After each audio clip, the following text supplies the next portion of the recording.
up, everyone? Welcome to the Bench Podcast. 2 days before the NFL Draft, episode 235.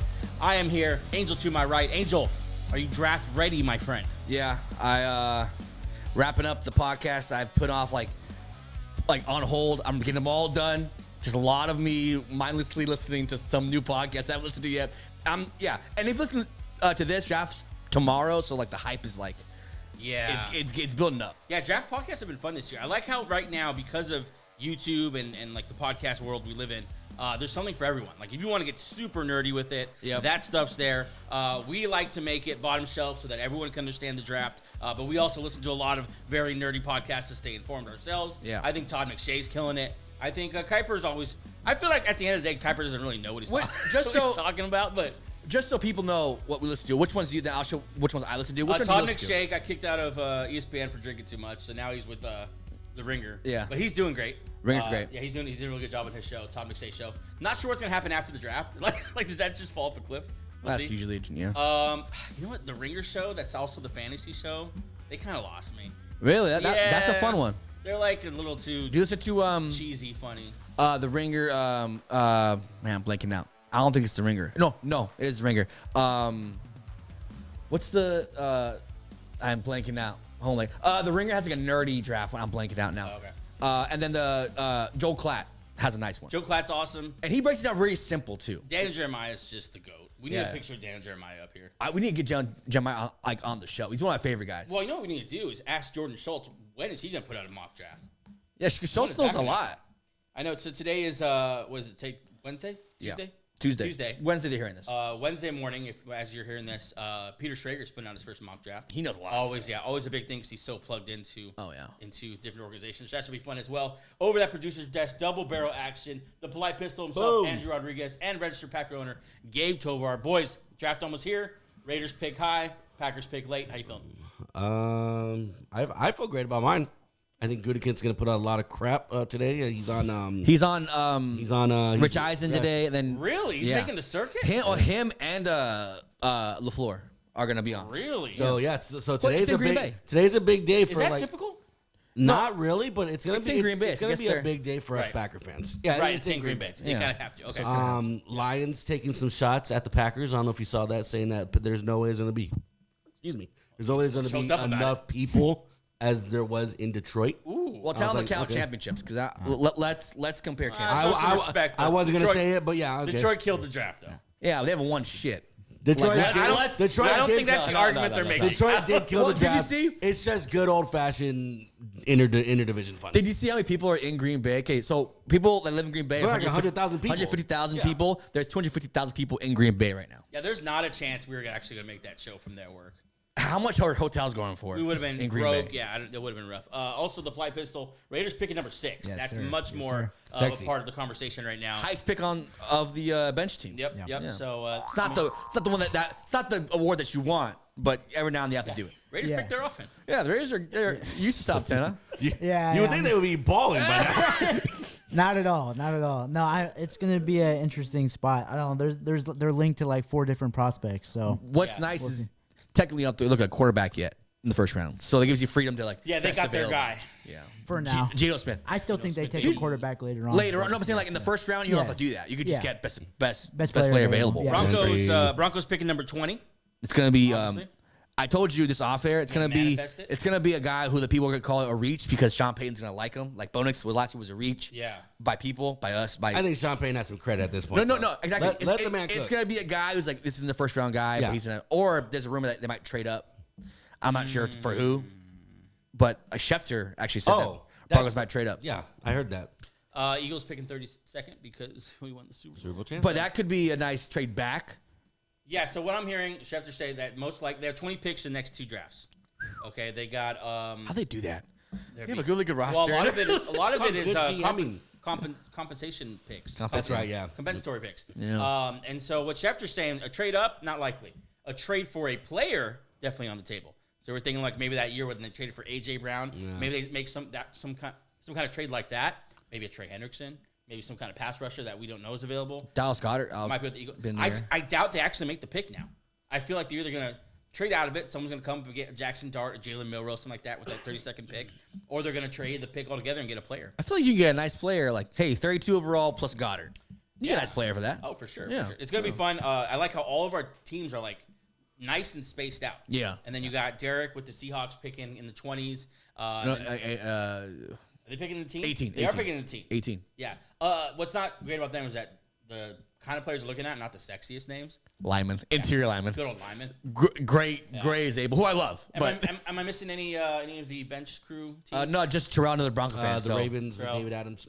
Oh, yeah. Ravens, the Ravens. DA. They'll pick I don't know what you do with that. They'll pick responsible, though. They already have everything. They are great at drafting. All that to be said, make sure you join us on draft night, Thursday. Yes. This Thursday at 4 o'clock. We'll be live on YouTube. Yeah, on what? Twitch. What? On TikTok. What? On Instagram. What? And that's about it. It should be a good time. Last year went for about 6 hours. It was a lot of fun. I don't know how long we're going to go for this year, but just as long as the action's going.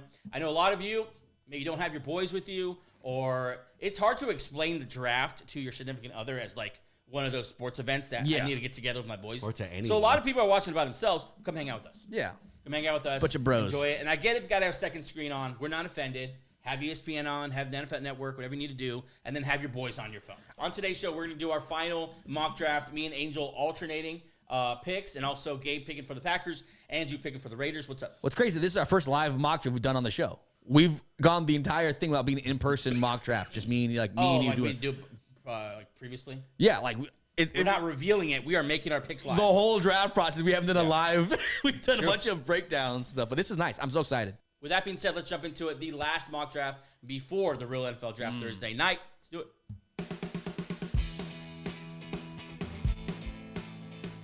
All right, we're mock drafting, baby, and what's the number 1 overall pick? The Tennessee Titans are on the clock. You're gonna make the pick, and we just did that live right now. You know you make that pick. I'm doing Oh, wait, odds. you make the Broncos pick though. Yeah. I'll do odds, but I'll make the Broncos pick. And you do evens, you make the Eagles pick. But also, okay, gotcha. Oh, duh, because you're evens. Okay. Okay, so with the first overall pick, Angel. Thanks for the awesome one. Yeah, go ahead. No one knows. I think it's plus 1,400. Plus 1,400. Cam Ward to the Titans. Yeah, Titans. Cam Ward said one of the better wideouts in the league is Calvin Ridley. Third on the list is Trey Burks. Did you guys see that? Yeah. No. He said. So he was on Fortnite? Yeah, he was on Fortnite streaming. Yeah. I was going to tell you guys about this. He was on Fortnite streaming. And then talking about that. he said Calvin Ridley was one of the best wideouts in the league, and then third on his list was Trey Burks. Well, Trey Burks. Oh yeah, And then one of the best running backs in the league is Tony Pollard. Two best running backs, Tony Pollard and Tajay Spears. So hey, he's just trolling us all. It's Cam Ward, easy pick. I mean, today Schefter reported that like they've notified Cam Ward. It's going to be Cam Ward. It is what it is. That being said, I hope we all understand Cam Ward is not the best player in this draft. No. It is because he's a quarterback. He's getting drafted number 1 overall. Yeah. It's almost kind of even something I'm starting to second guess that they should do with the kind of blue chip players that they're passing over for a quarterback that many say would be like 6th in last year's draft. Yeah, he'd be taken after Bo Nix last year. You're talking about like a Bo Nix, J.J. McCarthy type of prospect in last year's draft. Now because this year's draft just isn't that good, they're picking him number 1 overall. It's just quarterbacks, man. And he has some nice tools though. He's a nice player. Very toolsy. They have a decent offensive line and decent weapons. I think he'll have a decent. But I think he's gonna do fine. Yeah. Yeah, he'll be fine. We'll just see how much It's a weak AFC South, so maybe they even sneak into the playoffs. If Cam Ward is a shoo-in at number 1, I believe number 2 is right behind him. With the 2nd overall pick, the Cleveland Browns select in our mock draft today Travis Hunter. Wide receiver, cornerback out of Colorado. These odds are also very high. I want to say 700, like plus 700, something like that. Very high. They're most likely going to pick them. Yeah, this morning Shefty did report, or not Shefty, Schrager did report that the Browns and the Giants are fielding calls for that 2nd and 3rd overall pick. And so that just sounds to me like for sure not going to be Shedeur Sanders. Let's pick a random Seahawks. They would have to get 2 first to move up to the number 2, right? So at this point, you're moving up to pick Travis Hunter or Abdul Carter. Yeah, one of the blue chip guys. Yeah. Or Warren, so whoever you like. That being said, because it's not a quarterback, because sometimes when it's a quarterback, you can narrow it down. Like who needs a quarterback? Those are the teams you're going to trade up. Yeah. If there's a pass rusher and whatever the heck Travis Hunter is available, yeah, it could be anyone. What if like Baltimore or Green Bay or one of these playoff teams who haven't gotten over the hump say, I got to go get Abdul Carter. He's in a game. How much would it cost in your mind to go up to 2 or 3? I don't know. I wouldn't know how to be like 2 first, right? Because this year's first and next year's first. You'd probably have to go like depends where you're coming from. Yeah, like if it was the Packers, it'd be like probably first and second for this year. Yeah. That's If you're gonna crazy. move up, That's or crazy. if you don't want to get the second round. Do you think they actually trade out? No. Yeah. I think Travis Hunter go number 2. You're on the clock. New York Giants number 3. Yeah. It's becoming more and more clear. It used to be like, okay, Shedeur for sure. Now it's like, okay, Shedeur keeps falling. The media keeps pushing Shedeur falling. I'm going to buy it because I like this guy just tons more. I think they can get a nice quarterback in the second round. Abdul Carter, number 3 overall. Imagine Dexter Lawrence, Abdul Carter, Brian Burns, Kayvon Thibodeau pass rush. That's how you start building a good defense. Yeah. Go watch highlights or tapes on him. He's incredible. Now you touched on it in the past. Do you think Sanders is going to go here? Are you buying No. I think Russell Wilson has given them, not me, enough confidence that we can wait on a quarterback. Abdul Carter, Dexter Lawrence, Brian Burns, Kayvon Thibodeau.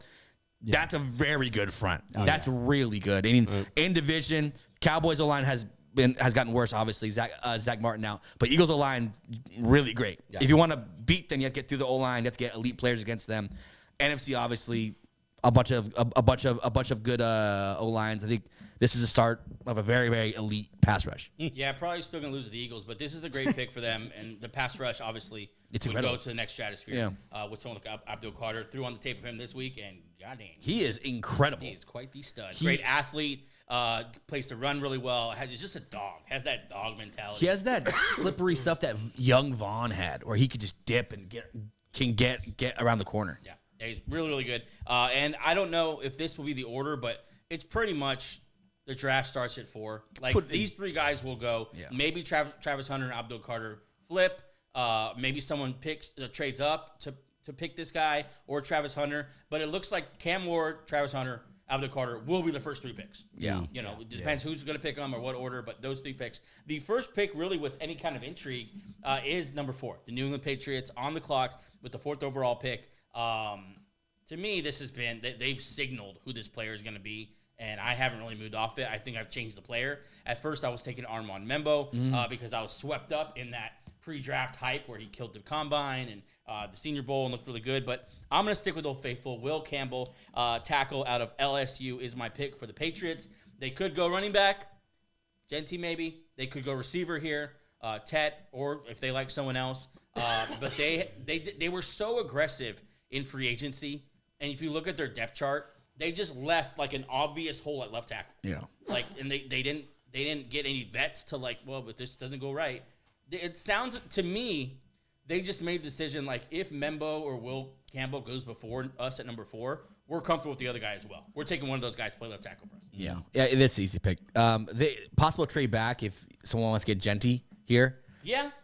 Because I feel like Will Campbell could fall a little bit, but responsible one. Will Campbell, left tackle. Drake May, you picked him last year. You start building that offense. So if there's a trade, it's happening right here then. It could. I got an interesting name for you. At 4. At 4 for the Patriots. Mike Vrabel, I believe he's an Ohio State guy, isn't he? Yeah. Is he an Ohio State guy? I shouldn't have said that unless I knew it. But one name that I think McShay said is the best talented tackle in this year's draft. It's just a health issue. Is Josh Simmons. I love Josh Simmons. He's supposed to be the best actual tackle in this draft. There's a couple players like that. Like Josh Simmons is the actual best tackle in the class, but he has health issues. Walter Nolen is the actual best D tackle in this class, but he has some character issues. Will Johnson is the actual best cornerback in this draft, but he had some health issues as well. So there's a couple guys who are kind of later in the draft just because of a couple different issues, but it's kind of like a Jalon Carter thing. Jalon Carter, that happened to him. Now he's on the Eagles, maybe the best D tackle in the game right now. Yeah. And so we'll keep an eye out for those guys. We saw, was it DeJuan Jones? But him kind of surprise, here I am in the top 10. DeJuan Jones. DeJuan Jones or... No, who was the guy to the Titans? J.C. Latham. J.C. Latham, my bad. Yeah. DeJuan Jones is the Browns tackle. J.C. Latham, I think, went 8 or 9 last year. Surprised, too. And I would keep an eye on someone like Josh Simmons because he has the talent to go top 10. It's just whether or not you believe he's healthy. Update, Vrabel played and coached at Ohio State. Yes, I'm saying. So Josh Simmons, Ohio State tackle, he obviously has he knows everything you need to know about the kid. Yeah. And so if there's anyone that's going to take that risk despite the injury situation, it's going to be someone like Mike Vrabel. And they're not winning the Super Bowl next year. You can wait, hey, let's get this guy healthy, and then year 2 he can become. I don't think Vrabel's saying that. Vrabel's going for it next year. Josh Allen's in the division. See how much money they spent? Josh Allen's in the division. They can do whatever they want. Okay, I saw him fall again. Jacksonville Jaguars. This is a fun one. It's great. This one we really don't know what the hell's happening. Me and Angel were arguing about this earlier on the phone because it's a young GM who we don't know if he's good. He's 32. He's 30. Well, he's 32 or he's 30 also. I got him, Jack. he's young. He doesn't do pre-draft visits. You know how NFL teams have that? Yeah. He does none of them. He said. He just said like we could use that time for other things. Which is I guess fine. Wow. Which is like. If you don't go to the draft and you don't do pre-draft visits, you never see these guys in person. I have an update on AgeGate. Yeah. James Gladstone is 34 years old. Okay, he's young. Known for his youth and baby-faced appearance. Thank you, AI. Yeah, AI. Couple of things I want to point out here. This whole franchise needs to be focused on fixing and making Trevor Lawrence the best quarterback that he can be. Enter Liam Cohen. That would be Liam Cohen gets there. He obviously Baker Mayfield had a great year last year. My thinking is, if I'm their GM, how can I make this guy's Trevor Lawrence's job as easy as possible? I hate this pick. Offensive weapons. Right now, Brian Thomas Jr. is stud. Love it. You have a bunch of wideouts around him that are just passable, whatever. If I'm them, I'm picking tight end Tyler Warren, number 5 overall. Wow. Over Ashton Jeanty. I think he's paired. I think back-to-back years of look. Brian Thomas Jr., Tyler Warren, with the backfield combo of Etienne and Bigsby, that's enough weapons to get at least a good year or see what you have out of Trevor Lawrence. You're sending Brandon Strange to the bench just like that? Yeah, Brandon Strange, obviously different regime too. Penn State tight end, but to be replaced by Tyler Warren, who I love Tyler Warren.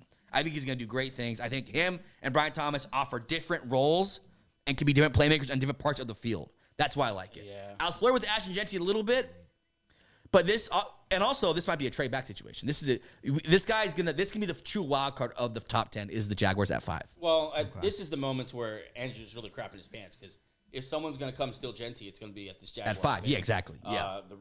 The Broncos division rival Broncos. Mm-hmm. I think you're going to be surprised. Whoever else is in love with him is going to come get him here at number 5. That being said, Tyler Warren. I don't know, man. I like Tyler Warren. I think this is exactly what I thought was going to happen after Laporta did what he did and then Brock Bowers did what he did. The only way this works out is if he has a Brock Bowers type of season. He's very good. Okay, Brock Bowers had the greatest rookie tight end season of all time. We've had like 4 of those in the last, or 5 in the last 4 years. We had. I feel like you're betting on the outlier. That's why I don't like this pick. It's a tight end. Tight ends don't shift anything.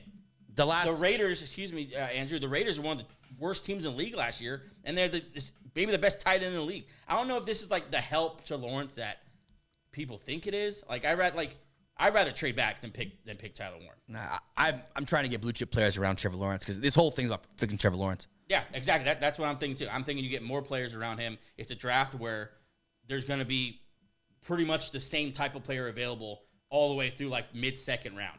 So let's get 2 of those guys. Would you have a blue chip player like Tyler Warren or 2 like a Walter Nolen and a Loveland? Not even trying to, or not. Walter Nolen's a better player than. Well, not Tyler like that. Warren. But yeah, I see what you're saying. You try to have 2 lesser players. Yeah, to like a B prospect or an A plus prospect. That's kind of what you're thinking here. Yeah, I mean, it's not apples to apples because I'd rather have more position, like a better position of value. You just don't. That's my problem. It's not the player. He's a great player. He's the best tight end in most people's eyes in this year's draft. It's not the player at all. Tyler Warren's amazing. It's the position. I think I'd rather go and build this team in a more responsible way rather than starting with the tight end. I don't know if that's a pick for me. A lot of drafts have them picking Mason Graham. I think this is a deep interior D-line draft. I'm starting to cool on Mason Graham. I'm a little bit too. I'm starting to cool on him. I think because I'm getting higher and teams are getting higher on Jeanty, which is pushing these kind of prospects I'm getting higher on back. Walter Nolen. I'm taking Walter Nolen now before I'm taking Mason Graham. I've seen a couple people just get Mason Graham out of their top 10 altogether. Yeah. Then Jalen Carter's moving up. Mykel Williams I think he's first. He's moving up. I think he's the Saints like top like he's like in Vegas like the highest rated player to go at number 9 is Mykel Williams. So but all that being said, Tyler Warren to the Jags number 5. It is good. I mean, that being said, you made the pick. He's in Jacksonville. It is fun. Let's see what happens. It is fun. I mean, we'll see what happens. Yeah. I'm going to surrender this number 6 overall pick to our resident Raider fan, Andrew. The Raiders! With the 6th overall pick in the first round, what you got? I was very surprised with Angels' pick at 5. Mainly because I think they're gonna take Mason Graham. So the fact that he's there, I understand your take on Mason Graham. I don't understand it. I think he's a phenomenal D tackle. I think he's probably the best D tackle to come out of college besides Jalon Carter in the past few years, as far as D tackle, not D line, D tackle. He's not in the best tackle in this draft. You don't think he's the best? Who was it? Tyler Warren's better. No, someone said that if you haven't seen someone this disruptive since. Not Tyler Warren. Walter Nolen. I think it was McShay. You think Walter Nolen's going to be a better D tackle than McShay literally said he hadn't seen someone this disruptive since Ndamukong Suh. Who? Mason Graham. He's really good. Mason Graham's pretty good. I highly disagree. I think he's going to be the clear-cut best. I'm going to side with Tom McShay on this one, Andrew. I don't know. I'm just kidding. Go ahead. In my opinion, he's everything he does. He's been dominant. He's been dominant. He was the best D lineman in college last year, in my opinion. He beat Ohio State. And I think that adding him to the Raiders D line is just it's going to make them an elite unit. So you have Mason Graham. Okay, wow. I have him taking it just because I honestly don't think he's going to be there. Okay, at pick 6. I understand why you're doing this. Mm-hmm. What's Raider Nation going to do if they have Ashton Jeanty sitting there and you pick a white defensive tackle? No, I think I think that. No offense to the white tackles. I think that they're very split. This pick is going to be very controversial for the Raider fans in general, because a lot of Raider fans, especially me, I don't think that. I understand Ashton Jeanty is the best running back in the class. Do I think it's a responsible pick taking him at 6? I don't. Tell you what, Mason Graham and Christian Wilkins and Max Crosby's pretty damn good. Yeah, I think that makes that D line, in my opinion, automatically top 5. Well, Joey's point he's been getting is that to stop Mahomes, you need that bat. And I think it's just more impactful over the years, because running back, I mean, we can see, even though they are valuable, they are very valuable. I think that they are probably the most easily replaced position in football. You guys have your second round pick? Yeah. Okay, yeah. So we could easily take somebody like Judkins, Caleb Johnson, Scatabo, and they're not. To be fair, they're not Jeanty, but there's depth in this draft class with running backs. Yeah, you guys really suck. So you need. I like this pick, honestly. It's pretty responsible. I think it's how you build an actual team. I think it's very self-aware of what division you're in and what you're going to have to do to win the division and even go farther.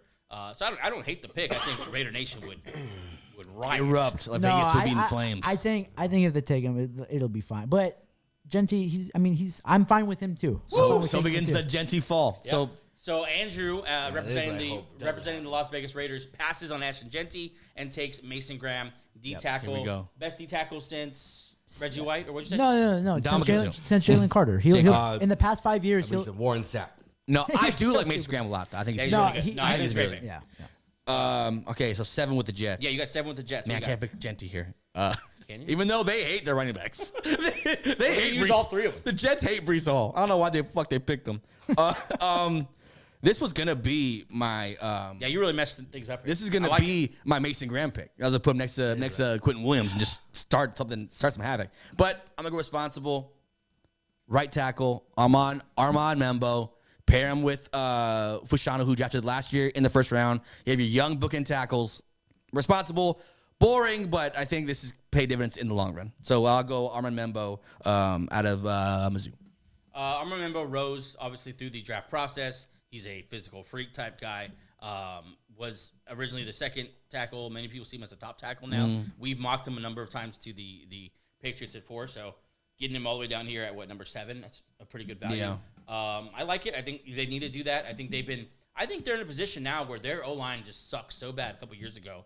They just have I don't want to say overcorrected in a negative way, but kind of overcorrected where it could be like a strength now. Now you have with the players they have on that line. Tippett wasn't their first round pick, but the second round or third round pick. Vera Tucker first round pick, Vashana first round pick, and Armand Membou would be a first round pick. Yep. So you start throwing talent on that O line and see what happens. Yeah, I like it. I like Eric Glenn too, coming from Detroit. He knows the value of it. He saw an O-line, and that's kind of what they built it around. They have the 2 backs already. I like it. All right, Carolina Panthers. Oh, this is a fun one. I have them at number 8. Ashton Jeanty's just staring me right in the eyes, just dead in the eyes. I'm not going to do it. You could. If you did, I wouldn't be mad at you. Yeah. So, but, you know why? Because you're irresponsible, Angel. Yeah, I'm very responsible. Because you're irresponsible. I want the headlines. Angel can't help himself. I want the headlines on, spotlight on me. I feel like when Angel's doing a mock draft, no matter what team it is, he starts with what wide receivers and running backs are available. Where can I put Tet? The team has no O-line. And Tet McMillan. And the Panthers have just a horrendous defense. Like there you go. Like they broke records last year, just how bad their defense was. My favorite player to the Panthers has been Tet McMillan because I think they need a wide receiver one there. Xavier Legette does look fantastic boxing in those videos that are coming out, and I don't know if he's a legit wide receiver one. He's a wide out 2, 3. I think he's good. Yeah, he's obviously like catching the ball around the scrimmage type receiver, at least what he's shown so far in the NFL. Adam Thielen probably his last year, and as far as anyone else there's not really anyone else there. We are seeing one of the biggest or the most impressive turnarounds as far as like a player pretty much just being gone and 1 foot out of the organization, and now all of a sudden Andy Dalton gets in a car accident and Bryce Young starts, and now he's all of a sudden one of the best quarterbacks legitimately down the stretch of the NFL last year. We still don't know the whereabouts of where Bryce Young was during the accident. True. We don't know if he was driving the car or if he had paid someone to drive the car. Yep, top shelf. The accusations are getting wild. I'm going with Tet McMillan here at number 8 to the Carolina Panthers, wide receiver out of Arizona, 6'4", ran a 4.3 something at 4.5. At 4.5? No, it was less 4.5. I think it was 4.4. Either way, fast enough. Fast enough, especially for being that big. 230 pounds, whatever. Let's shut up about his speed. He's fast enough. God. Fast enough. There was a video that came out when he was a freshman in some lunchroom where he said he didn't watch that much film because they did it as a group. Yeah, guess what? Puka Nacua ran a 4.5. He's just fine. I don't think speed. Yeah. I think if you're a wide receiver, if you're good, it doesn't matter. And he's a good wideout. Just like that right now, he ran a 4.4. 4.4. Perfect. And he's 6'5". He's 6'5". Yeah. So I think he comes in. He's one of the few true X receivers that can play number one in this year's draft. I think send him there to Carolina, and you finally solved the problem you've been trying to solve. And you have a nice young nucleus of players. It's such a shame that Jonathan Brooks just can't get his knee to stay together as far as his ligaments. He's out for that. He's out. They would have a really good, really fun. I do think young crew. Second, third round, or maybe fourth round, they do draft running back. Sneaky good O-line as well. Yeah, I think they're like the top paid offensive line in the NFL. They've bought it, but it's still a good O-line. New Orleans Saints, you got number 9 overall. Man, this is where Green Bay fans are going to be holding. This is where the Shedeur Sanders talk gets really loud. Yeah. And you start seeing all the analysts and everyone going over the Shedeur Sanders tape. But you need to make the other pick, though. No. Packer Nation, this is where we're starting to sweat just a little bit with the team coming up right after them. Okay, I was wondering, what is happening right now? Well, because that's Shedeur Packers picking 20 picks. That's been my whole thing here. The Saints mean the Packers are on the hot. This is where all the eyes shift to Green Bay. That's been my whole thing here. If the Raiders don't make that Jeanty pick, this is where I would think he would fall. That's why I'm saying Green Bay would be like this is a trade back. So, Angel, go ahead. I hate to break your heart, Gabe. Oh, no, I'm not picking Jeanty. I'm going to pick quarterback Shedeur Sanders. Colorado. Wow. So Shedeur goes to... He goes to a team, Let me scroll all the way down here and find... I was like, where is he? He goes to a dome team with a good offensive line. That was lower shelf. That's the bottom shelf. No, I think the Saints O-line is good. McCoy. Can't find this dude. They have at the bottom. They have a good O-line. Weapons are suspect, but I think he'll be just fine. You start to build it slowly. You have your quarterback. You can move on from Derek Carr, not from the roster. I think it's $40 million in dead cap 3 years from now to cut him. Like they have him for a long time. Yeah. But I think Shedeur Sanders here, nice spot, and it will start attracting people to the Saints. Right now, the Saints no one goes there for any. It's not very very sexy. Also, NFC South pretty easy, not hard to win. It's wide open. It's wide open. So get Shedeur Sanders. Start building that hype up, building the roster up. I'll pick him here at number 9. Underrated perk here is same color palette as Colorado. So yeah, you could wear the same merch. So do we all think that Deion's okay with this? You know what? I don't think Deion has the pull that we think he does. No, if you know anything about Mickey Loomis, he's not giving Deion a call. Yeah. Mickey Loomis is gonna pick quarterback because they haven't had one since Drew Brees. And so Shedeur ends. I mean, it'd be kind of anticlimactic because I want this Shedeur thing just to last the full Just draft. to burn out, just the drama to build. So him go at number 9 would end that relatively quickly. But I think it's a good fit. He could sit for a little bit, even though I think he might push early because Derek Carr really sucks. And maybe. Well, if Derek Carr plays, we don't know what the fuck's going on with him. The shoulder thing. But I'm going to move on because I'm just so excited.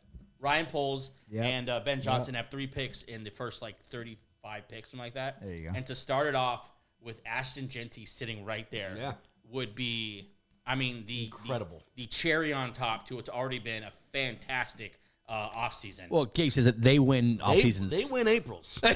No one can win Aprils like the Chicago Bears. You're not wrong. They won last year. They won the year before that. With the 10th overall pick in the 2025 NFL Draft, the Chicago Bears enthusiastically select Ashton Jeanty, running back out of Boise State. There we go. I love Jeanty, man. Good God. What an Ashton offense. Jeanty, DeAndre Swift, those receivers on the edge with more and Roma Dunze. Dunze. That's a lot of talent. Improved offensive line. Shitter got off the pot, Mr. Caleb Williams, because there's no excuses. You have weapons everywhere. You got the O-line. Mm-hmm. You got the defense. Yeah. There's no excuses. You better. You got the head coach. You got the offensive line. You got the running backs. And this roster is just turning into that roster is just getting talented. If he falls to the Bears, goodness gracious. That's what I'm saying. It's gonna start with that Raiders pick. If the Raiders do something crazy like that, it's gonna happen. I'm telling you. I'm calling it. It's gonna happen. It would be the Raiders to do that to the rest. Yeah, it would be the Raiders to do it to the rest of the league. I'm telling you, if Mason Graham's there, they're picking him. I promise you. Yeah. Well, we know that. I'm just saying. He's defending his pick. No, it's okay. That's what I'm saying. I see it as a very realistic possibility that he falls to the Bears. Any chance, Joey, they just don't pick Jeanty. Who? The Bears? No Right? way. There's no chance, right? Who else are you gonna pick? You gonna go get your Maybe third, your third. the only tackle? guy I could think of, maybe you fall in love with Jalon Walker or Mykel Williams or one of those guys. Not a But chance in hell. I'm trying to think They got 2 picks in the first 10 picks in the second round. there's no way. I'm saying there's no way it's not Jeanty if he falls to 10. Trying to play devil's advocate. Yeah. If you fall in love with Walter Nolen, or one of these guys who are elite talents, but they have some kind of check mark against them. What if you fall in love with those guys? What if Warren is there? If Warren is there, Hell no. No, you don't take him over Jeanty. You know how I feel about tight ends. But really, Joey hates him. Yeah. I just don't. Especially against also, Ashton Jeanty. they have Cole. Oh, yeah, they're just fine. No, Jeanty the Bears is slam dunk. Yep, I'm taking it. Incredible. Angel 11th overall pick, the San Francisco 49ers. Who you got? Yeah, this guy kind of fell to them. Jalen Walker. I've kind of turned around on Jalen Walker. Too many smart people are high on Jalen Walker. Too many GMs, too many scouts are high on Jalen Walker. He play inside and out. Him opposite Bosa on third down, first and second down. He's next to Fred Warner. I picked Jalen Carter here. Not the scheme fit isn't great, but I think the talent you just put him out there and make it work. So Jalen Carter falls to them at 11. I could have gone offensive line, but Jalen Carter here falls to them. Jalen Walker. You wish you had Jalen Carter. Jalen Walker. Jalen Walker's he's a beast. He's a natural pass rusher, and Then him and Bosa is nice, and then him next Fred Warner. I feel like he's gonna fall right into the league and just double-digit sacks. 10, 11, 12, something like that. And this is a nice way to calm down the Niners fans. Hey, we just got a really good prospect. When we lost guys, we're gaining guys. Great way to reset. Yeah, let's start pass rusher. Yeah, it's a good place to start. And to if you notice as well, George Kittle did not show to voluntary OTAs. Yeah, contract stuff. Keep an eye on it. Well, tight ends because they're the worst. Yep. So I don't hate it. I think I would prefer a secondary player, but I don't know if I am strong enough on it to argue about it. I think he's a great player. It's a great spot to take him, and you're entering a new era for the Niners, the Brock Purdy era. Yeah. And so you got to get cheaper, you got to get younger. I think they've done that in the D-line already by not taking the bait with Joey Bosa and letting Hargrave go and kind of just building it around. Building around the other Bosa, Nick Bosa. Yeah. And I like it. I like it. Bring him in. Love it. The Dallas Cowboys picking here at number 12. Cowboys fans, let me go ahead and just put something at rest for you here. You suck. Jerry Jones is not going to take a running back here. No. It's not going to happen. He's not taking a running back unless Ashton Jeanty's there. Okay, maybe, and I don't think he's going to trade up for Ashton Jeanty. I just don't think. There's nothing about Jerry Jones. I understand we all want to it's the Cowboys, though. You never know. They're a real wild card. Are they? They pretty much do the same thing every year. They're pretty boring, actually. Yeah, they take a lineman, whether it's defensive lineman or offensive lineman. Every now and then they take a secondary player. I don't know if they stray from that in this draft. I did see Stephon Gilmore was seen around the building at OTAs now, so maybe they bring him in. They do have Deron Bland. That kind of makes me shy away from like a Will Johnson here or Jahdae Barron. I'm going to go here with this pick. I'm going to go Walter Nolen. I love Walter Nolen. I've been falling in love with him more recently. The D tackle can kind of do it all. There has some character issues, but Dallas, not a problem. We don't care. They don't care very much at all. We have drafted Des Bryant. We don't give a fuck. Thank you, Angel. Out of Ole Miss, I'm taking Walter Nolen to the Dallas Cowboys, and he's a real problem. Like he's a legit D tackle. If things, God forbid, fall apart with Micah Parsons, you at least have another super talent there on the D line. So we'll see. Did you guys see the report that Stephen Jones and Jerry Jones feel differently about how to deal with Micah Parsons? Oh, really? Yeah, they're on fire recently. Miami Dolphins, you got it. Pick 13. Yeah, their offensive line has gotten decimated through Armstead leaving, and they lost a couple guys. I'm picking Kelvin Banks Jr. tackle out of Texas. Really? Only bad tape was against Georgia, but those Georgia guys have gone. And one has gone in the top 11 in this mock, and Mykel Williams is the other one. So Kelvin Banks here. I think it's just a need. You're drafted for need. Your team has gotten decimated because you're not as good as you thought. Yeah. So I pick Kelvin Banks your tackle. I love tackle, plug and play guy. Any thought here to Josh Simmons, or are you just Kelvin Banks clearly over Josh Simmons? I think Simmons, you need to wait a little bit. I think the Dolphins are trying to. I think the whole front office and coach staff is trying to fight for the job. They're trying to win now. Right now, I think Banks is a little bit more ready because he can play. He's not hurt. Indianapolis Colts pick at number 14. This is where I normally put Ty Warren, but since he's a top 5 guy now, I got to rethink. He's been a top guy. I got to rethink this. I mean, he could be. He definitely could be. He's talented enough. But the Indianapolis Colts had lost a lot.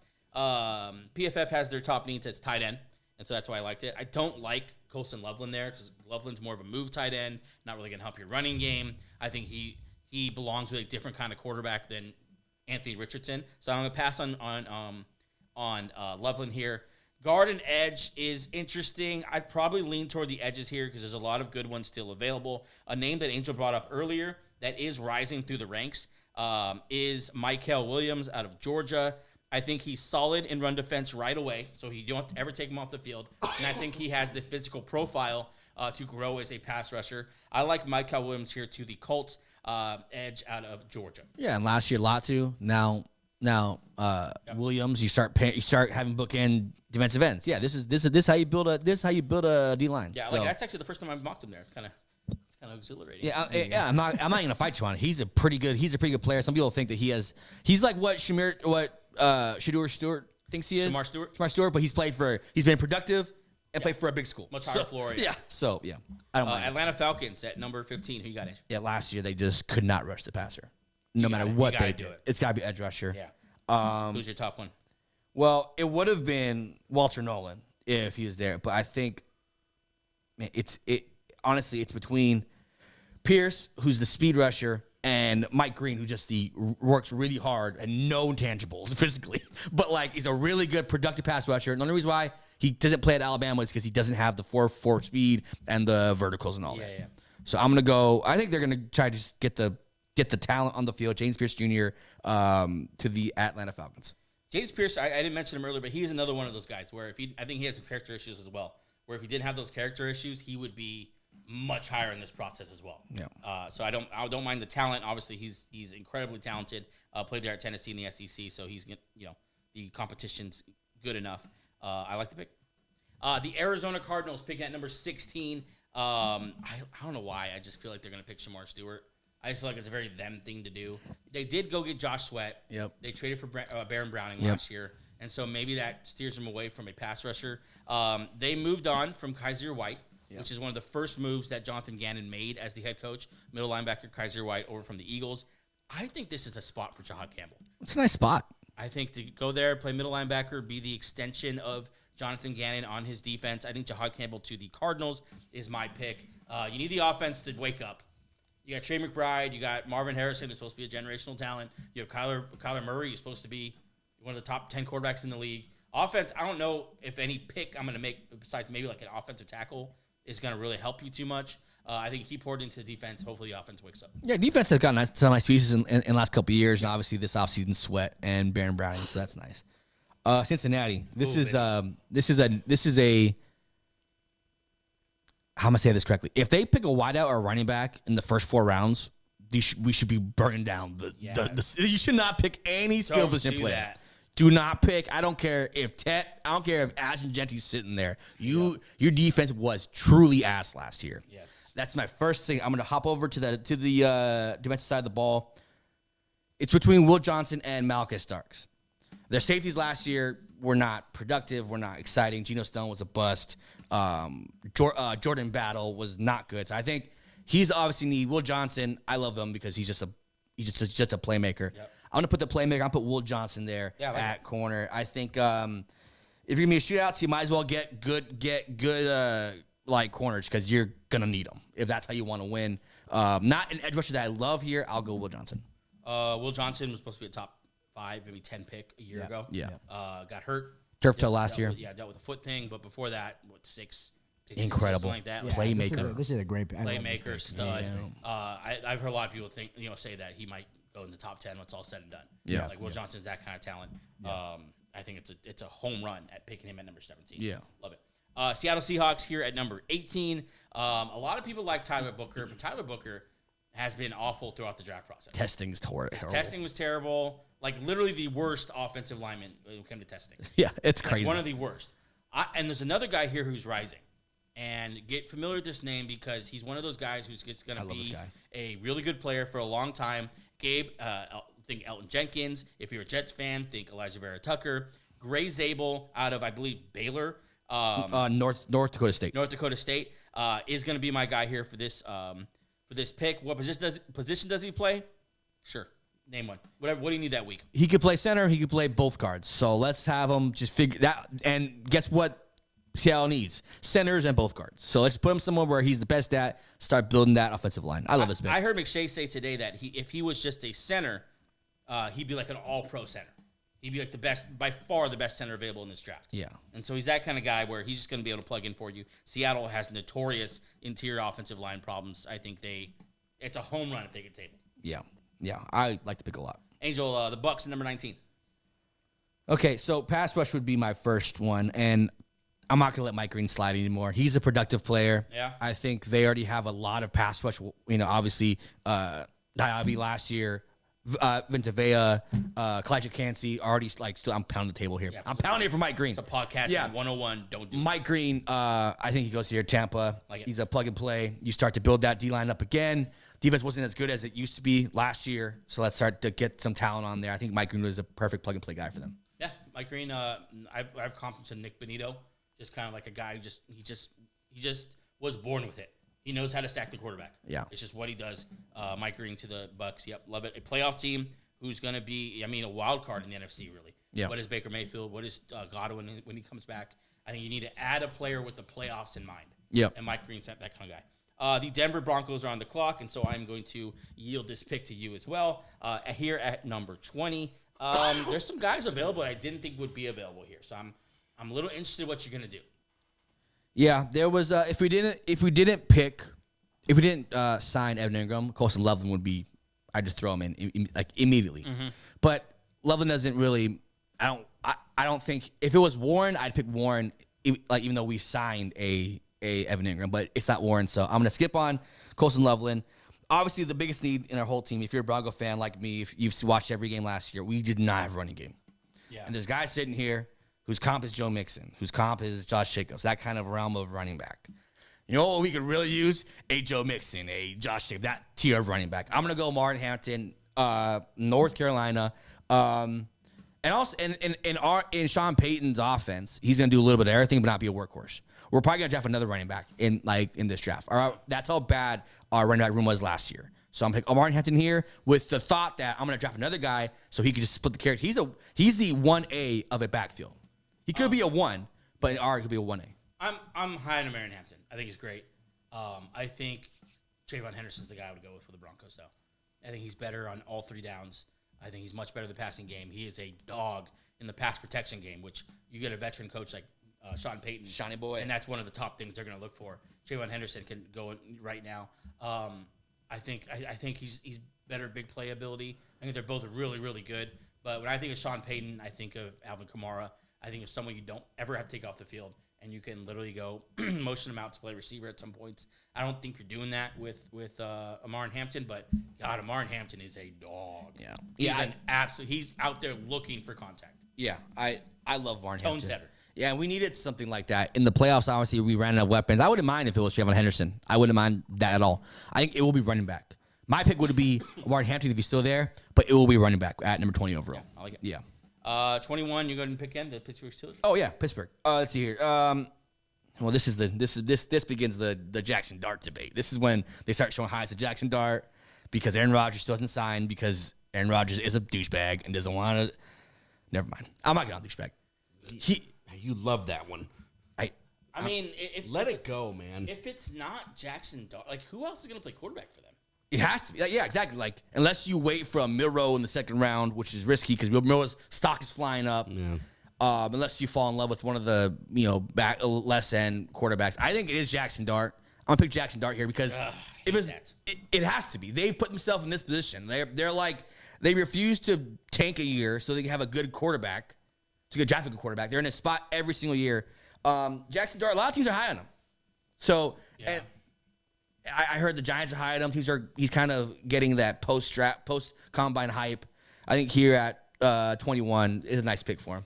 I think this is a crappy situation on different fronts. It's unfair to Jaxson Dart to have to go in and have to start week 1. I'm getting real. What's his name? Kenny Pickett. Don't say that. It was never fair to him. It was never fair to him to throw him in and tell him to go win a Super Bowl right now. Like it's just Jaxson Dart. I think it needs to go to a situation where he can sit for a little bit. But the Steelers are just in a crappy situation. Like completely. Like if Aaron Rodgers doesn't sign with them, they're legitimately trotting out Mason Rudolph week 1, and you're kind of punting on the year. They're in a very similar situation to the Giants where there's just no options for you at quarterback. You weren't aggressive enough in the Sam Darnold sweepstakes. You fell asleep at the wheel with Fields. I don't know why you let him out of town, and now here you are with your picking. It is a terrible situation to make a pick out of desperation. Like I am desperately taking Dart because we need someone to take the snaps. Exactly. And what if Milroe goes in the end of the first, and you're really stuck? The Chargers here at number 22 are making their pick. PFF has their top needs as wide receiver, There's so many good players tight end, and defensive line. But there is some incredible players here on the board. They're good at tackle on one end. Unless I feel about Broderick Jones. That's the guy who you're questioning. Oh, no. I'm sorry. No, it's Chargers. I'm thinking Joe Steelers. Alt and Rashawn Slater. They're very good. They're fine. And so, move on. And so you can kind of let that go because tackle is one of those positions in this draft where it's good. The getting's good. But once that guy, like end of the first, early second, falls out, he goes down. It's done. Like you're not getting a tackle that you're going to be able to start this year. Or confidently start. Yeah, like it's not going to happen. So I think you always need to check that box as you're getting here to the end of the first round. And they're obviously very good there. Malaki Starks falling here to number 22 is they don't need him, but maybe just take him because of how good he is. Jahdae Barron's almost there. Sitting there. I've done a lot of Colston Loveland back to his former head coach in Harbaugh. That kind of it's a nice spot. Makes sense. It checks a couple boxes. You need a tight end. You need another pass catcher. They know how to use the guy. So it's a tough pick for me because the talent there. Kenneth on defense. Grant's there too. Michigan guy. A lot of Michigan guys here for. I'm gonna stick with it. I'm gonna stick to my guns here. I'm going Colston Loveland, Michigan tight end to go play with his former daddy, Mr. Harbaugh, and become the wide receiver 2 immediately. Maybe the wide receiver 1 in LA. Okay. So this is Green Bay, so it's on to Gabe. All right. Who is a registered Packer owner? He's legitimate.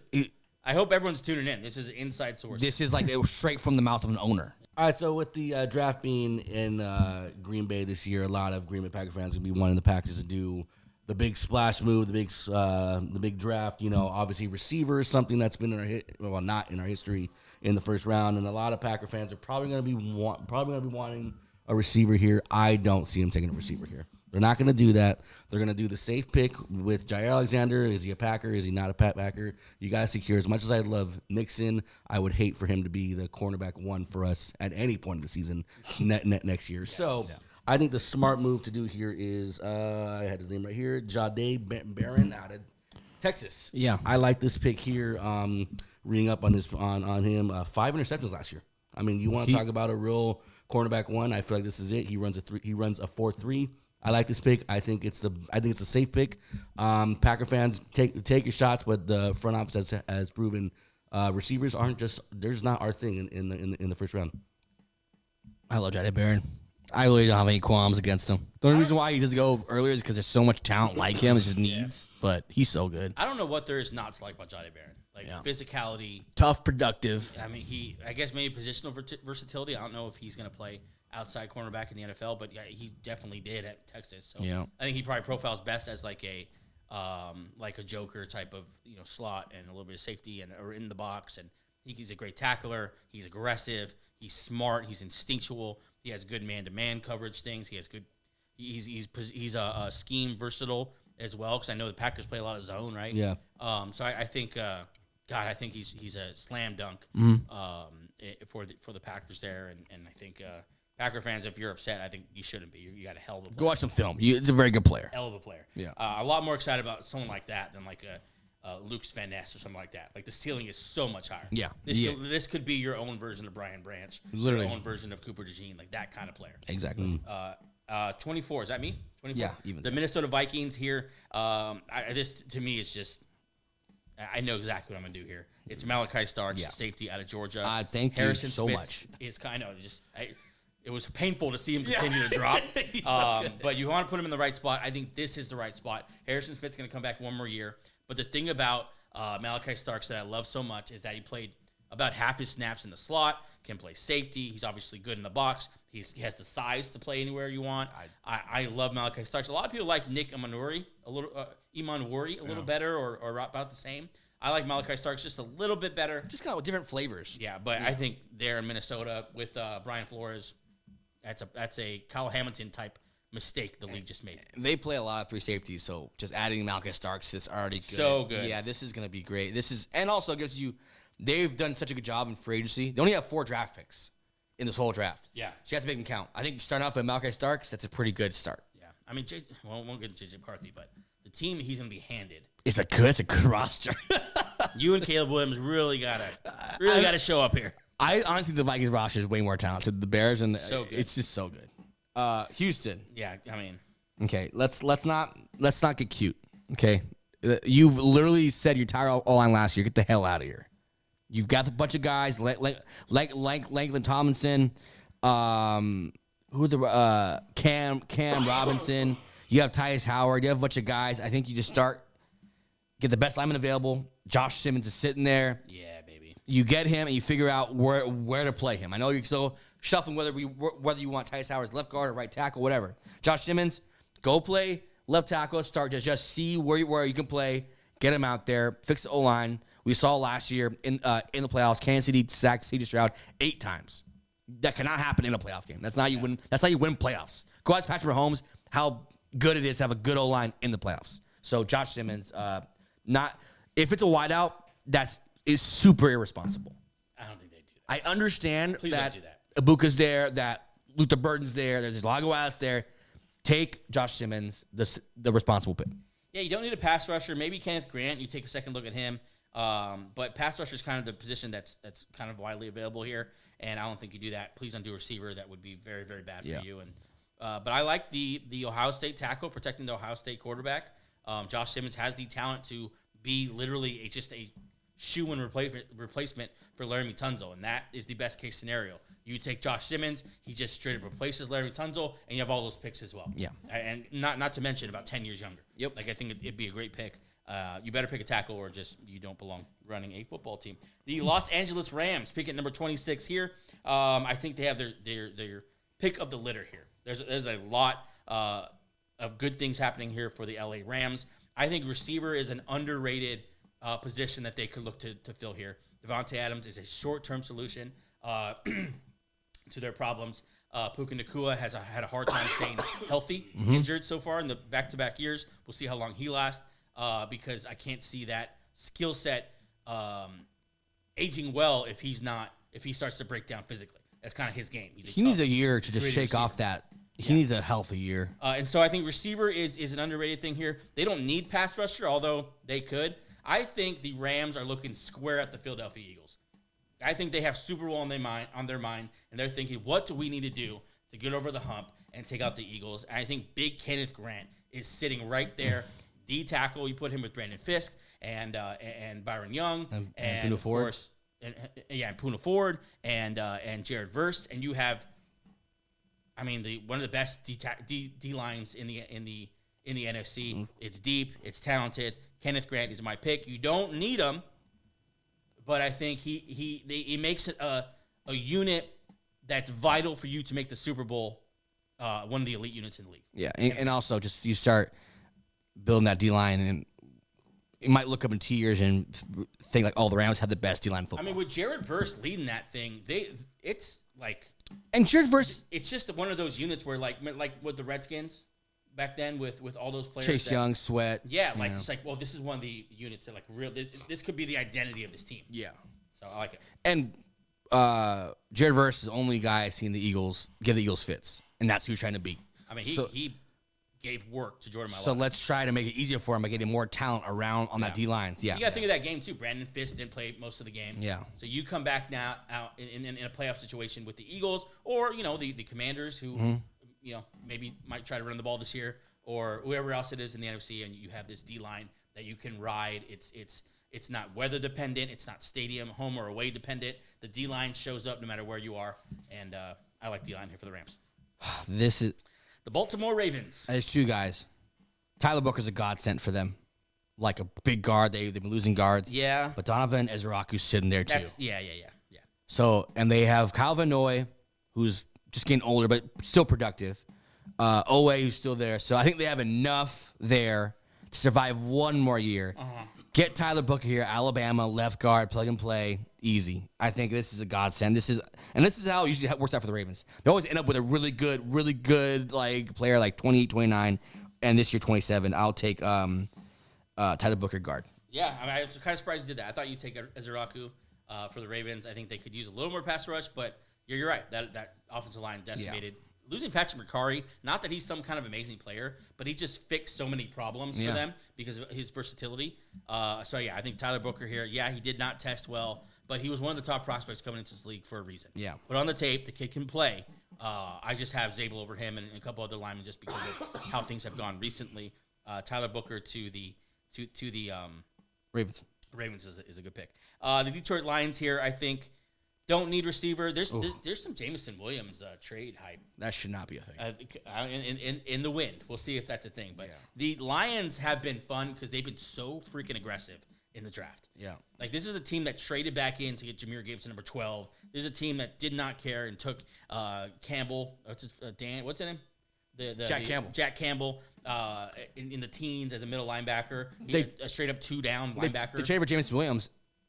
Even though he has an ACL, like they're not afraid to take their guys. Yeah, and so I think they've been fun in that way. Although this pick is not as exciting, I think they take Donovan Ezraku to counter Aiden Hutchinson, who's I think going to come back and have a huge year for the Lions. And you fix a problem that you ran into last year, where if Hutchinson goes down, you still have someone, hopefully, who can rush the passer. We need to see Ezraku if he can round into a more complete DN. I don't know if he's ready to take on the full load right away, but someone who profiles as he can rush the passer right now. For sure, third down packages, 2-minute drills type stuff. You can throw him on the field. We'll see how he rounds out to a run defender, kind of more complete like Aiden Hutchinson is. But I like Ezraku here to the Lions. Next is the Washington Commanders at 29. What a great spot for them. There's two guys I'm looking at here. Oh, yeah, 3 guys. Emeka Egbuka. Yep. Because they need some youth at the wideout room. Yes, they do. Like, I understand they got Debo, but Debo... Did it change? Did I tell you they got Michael Gallup as well? Out of retirement. Terry's 31 years old. Zach Ertz is... I legitimately think he's 37. How old is Zach Ertz? He legit might be 37 years old. So get some youth there. But Shamir Stewart, I feel like they're a team that can really buy into the fact that we can make this guy. We've lost some talent. Let's get this guy, make him into an edge rusher. I don't love Shamir Stewart here. I don't think he's a first-round pick. Shamar Stewart. Zach Ertz is 34 years old. 34 years old. Let's get a little younger here. Let's go on the good side of 29. Let's not get a 30-year-old. Let's stay out of the 30s. I'm just going to go the safe one. Ibuka. Okay. I thought you were taking Shamar Stewart. No. I was going to, but if I'm GM, I was like, let's not take a chance on this really talented guy that could be absolutely nothing. Or this guy who's literally been a professional since he was 17 years old. Like, is good football character, productive as hell, like slot guy. I think this is a nice pick. Dude, I love this pick. As a Jaden Daniels owner, I love Mbouke. Yeah, fantasy-wise, I have a hot take. I think as far as fantasy, he's going to be the most productive receiver of this class. Hot. If he goes to the Commanders in general. Yeah, I think matter where he goes. If he goes to the right, if he goes to the right, I think because where he's projected to land, I think he lands with a good quarterback, and I do see the Commanders taking somebody like him. I mean, his comp is Amon-Ra St. Brown, so let's not I feel like we've got to the point now with Emeka Ibuka that he's so not sexy that we're kind of sleeping on him. Like, this is the all-time receiving leader in Ohio State football history. That's Marvin Harrison Jr., that's Garrett Wilson, that's Chris Olave. This is a very, very good wide receiver who's been very, very productive at the highest level of college football. And so saying something like what Andrew said is not a crazy thing to say. Yeah. Like, he's a very good receiver. Obviously, you put him with a quarterback, a young emerging quarterback, like Jaden Daniels, and it could be fireworks there. Also give you some depth. You have depth at the wideout spot. That's always nice to have. Yeah, you're going to need the depth, too, when Mike Gallup inevitably gets hurt again and Deebo Samuel inevitably eats his way out of the starting lineup once again. I think you're going to need some depth there. Him and Luke McCaffrey are going to play a lot of football this year. Tell you what. If they draft Ibuka, McGallop goes to the weight room immediately because there's some now that I think he might try the tight end thing.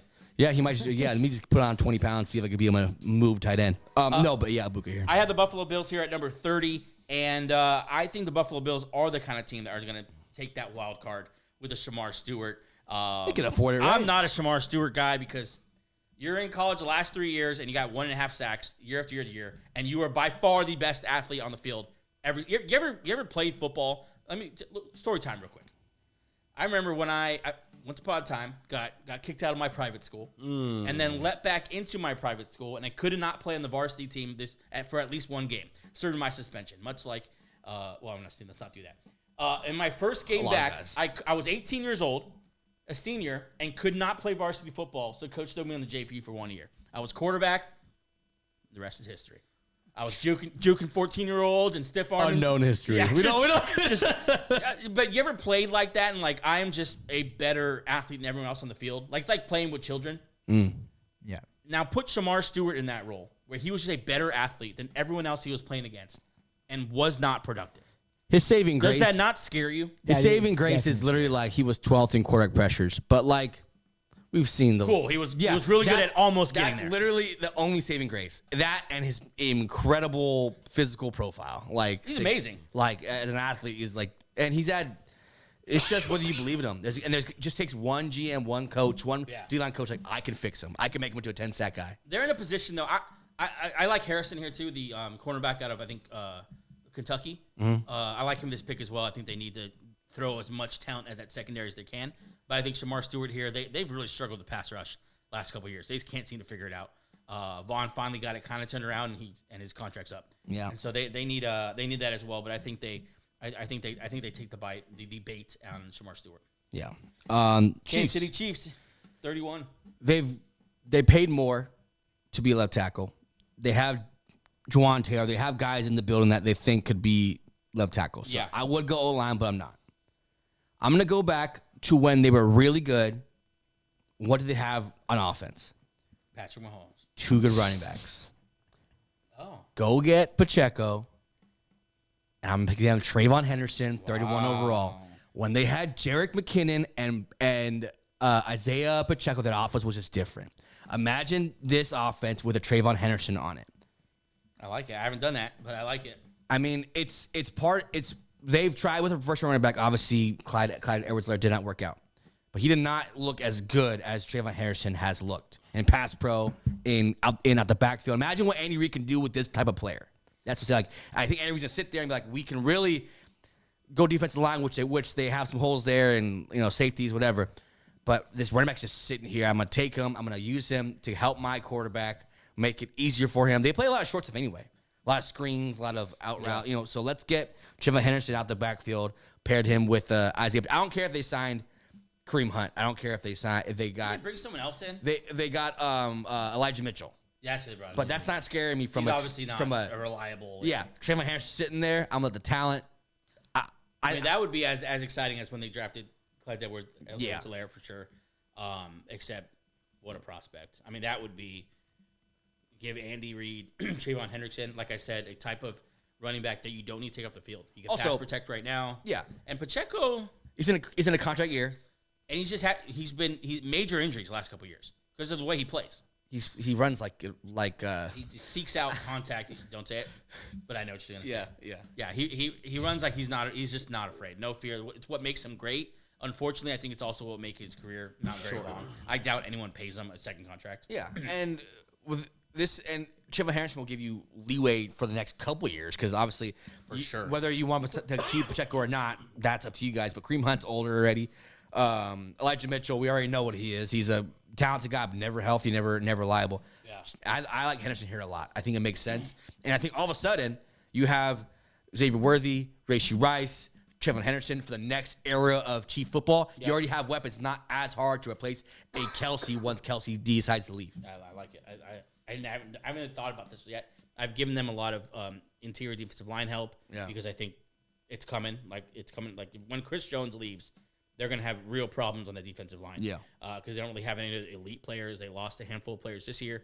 But Trayvon Henderson there, someone who I've mocked at 10 before. That's what I think of Trayvon Henderson. Mm-hmm. I think, God, that would be incredible. That would be the talk of the first round. It'd be such a good pick. It'd be such a you're kind of like, holy shit, did the Chiefs just get better? Because they got now they have a running back. Now they have a running game that could do everything that you want them to do. And they kind of didn't have that down the stretch. Like Pacheco really never came back. And Kareem Hunt kind of flamed out. Yeah, they didn't have the white guy they took last year was.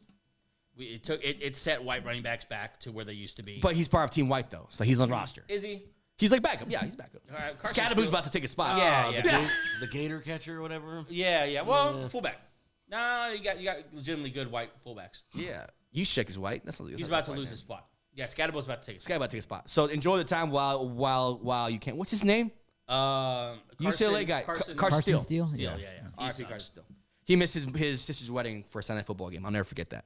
And hope his sister never forgets that. She never forgets it. The world champion Philadelphia Eagles are on the clock with the 32nd overall pick. Pick him, please. There's a prime spot for them to trade back.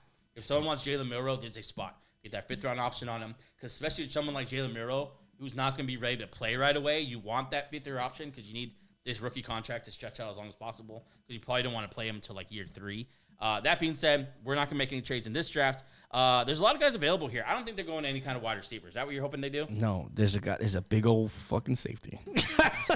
Take this guy, dude. Thank you.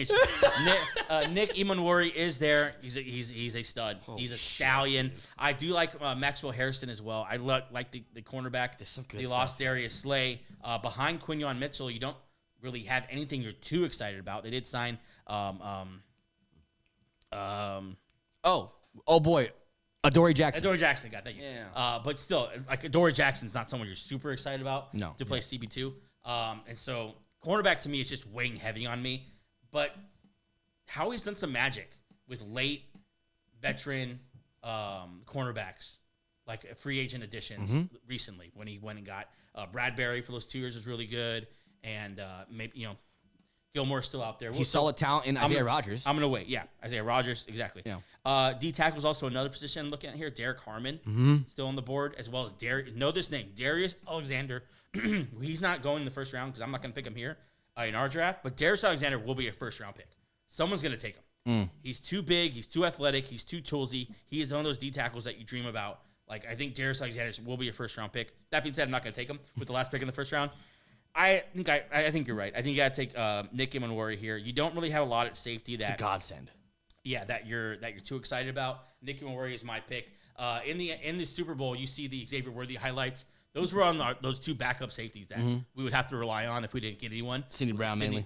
Yeah, Sidney Brown and for the other guy. But no one you're too excited about. You get Nick Emanwari in a secondary next to Reed Blankenship and with Cooper DeJean and Quinion Mitchell, and then try to figure out that CB2. You have a nice young defensive secondary. Yeah, you get some hit power. And Nick Immanwuri is a physical freak. Yeah, he's phenomenal. Like one of those guys are just, except he has a good balance of production and physical profile that you're really excited about. Could definitely play in the box, but definitely has the coverage skills to be multiple. And I like what defense coordinator Vic Fangio does. Like, he just knows how to use safeties. Justin Simmons is begging to be an Eagle. He's literally right now. saying, yeah, pretty obviously, because his safeties have great years underneath Vic Fangio. Just he knows how to use them. But yeah, Nick Immanwuri, safety, is my pick for the Philadelphia Eagles. That rounds out the first round of the NFL draft. You see it on the screen there. Let's do a quick recap. Top 10. Angels, stop me when you want to talk about something. Cam Ward, number 1. Travis Hunter, number 2. And Abdul Carter, number 3. I think that's how it's going to go no matter what. I think that's the most what we know so far is those 3. We'll see about the teams. The order is whatever. 2 and 3 can skip, can like flip, but those are the top 3 to me. Will Campbell, Tyler Warren, Mason Graham, Armand Membou, Tetairoa McMillan, Shedeur Sanders, number 9. I think that would be a big talking point for everyone. And then Ashton Jeanty falling to the Bears would be a huge deal if that would happen. There's so much talent in that top 10. What's funny too is that that's what's gonna be fun about this year's draft is that top 10 is stacked. Yeah. But then 10 through 20 is also very, very, like, the drop off isn't too crazy. Jalon Walker is There's a lot of 11. good players available. There's just not a lot of great players available. Yeah. Like top 10 is gonna be great. Obviously, Sanders will be all over the headlines. Anyone stand out for you here in this 10 through 20? 11 to, Jalon Walker. I could see him going as high as Carolina if they want to go defense. I do understand the Tet pick. They need a wideout one, but Jalon Walker. I've heard of he's like, I've heard some people like he's a 1B to the 1A of Abdul Carter. Like, people really like him. I like Grey Zabel. It's not anywhere near as exciting. Guard center combo. Let's get some Zabel highlights on the board. I just think he's a stud. Like, I think he's really, really good. And he's going to be good for a long time. 20 through the end of the draft, my favorite picks, Omarion Hampton for sure at that number 20 spot would be a lot of fun in the long run. Malaki Starks going to the Vikings, I think, would be huge. Emeka Egbuka to the Commanders would be fun as well. Yeah. Shamar Stewart, total bust to the Bills, even though I made that pick. I think someone will trash their first-round pick for Shamar Stewart. Someone's going to do it. I'm just not the guy for him. Make sure you join us on Thursday night starting at 4 p.m. West Coast time. We'll be going live and then covering every pick of the first round of the draft. Whether you're first screen or second screen, hang out with us all night on Thursday for the NFL draft. Angie, you good? I'm good. Let's do it. Next show, the draft. Let's do it. Bye. Peace.